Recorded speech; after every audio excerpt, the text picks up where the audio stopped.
Hello আপুরা, কেমন আছে তোমরা সবাই? দেখো আমি কাটাকুটি করতে বসে গেছি দুপুরে রান্নার জন্য। তো করলা দিয়ে শিং মাছের ঝোল রান্না করব।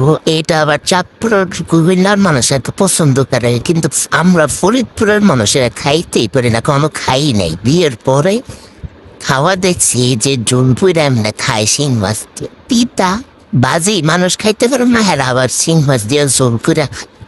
তো এখানে করলা আর আলুগুলা একটা নিতেছিলাম, দেখো মাছ কত সুন্দর করে কাটা হয়েছে। পেঁয়াজের চোখলা গুলো দেখছো কই গেছে গা, এত খারাপ এই যে গুলা কাইটে নিয়েছি। শিং মাছ এখন কাইটা ধুইয়া ভাজতে দিয়ে দিছি।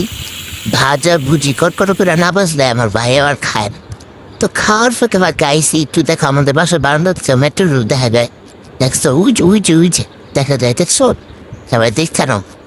এই যে আমাকে বাসা বারান্দা থেকে গরমে রান্না করে থাকাই যায় না। তো এখন দিয়ে দিলাম তেলের মধ্যে পেঁয়াজ নাড়াচাড়া পুরা ভালো করে লবণ আর যা যা মশলাটা সোলা সব দিয়ে দিব।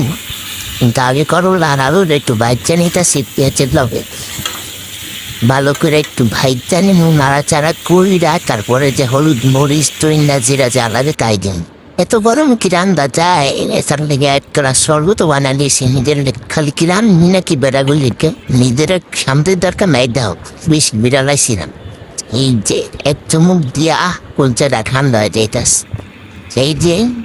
তারপরে পক্সাইয়া পানি দিয়ে চিং মাছগুলো দিয়েছেন, একটু লবণ চাকতে দিচ্ছি। ও মারে মা কি তিতা এই তরকারি এসছে আমি খাবো না। আবার এনে দিয়েছি টমেটো চাটনি করার দিকে, টমেটো পেঁয়াজ মরিচের মধ্যে দিয়ে দিছি তেল দিয়া লবণ দিয়া।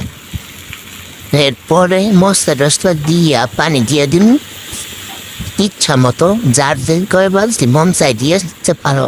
তো পানি দিয়া বাজা করতে হয়েছে দুই না পাতা এরকম করে আমি দ্বীপে রেখা দিই, যেটা দিতে সুবিধা হয় আবার বর করতে হয়। তো এই যে দিয়ে দিলাম টমেটো চাষটির মধ্যে একটু বড় এখন নামানো হয়ে দেখছো কি লবণ হলাচ্ছে, এইটা দিয়ে আমি 2 প্লেট ভাত খেয়ে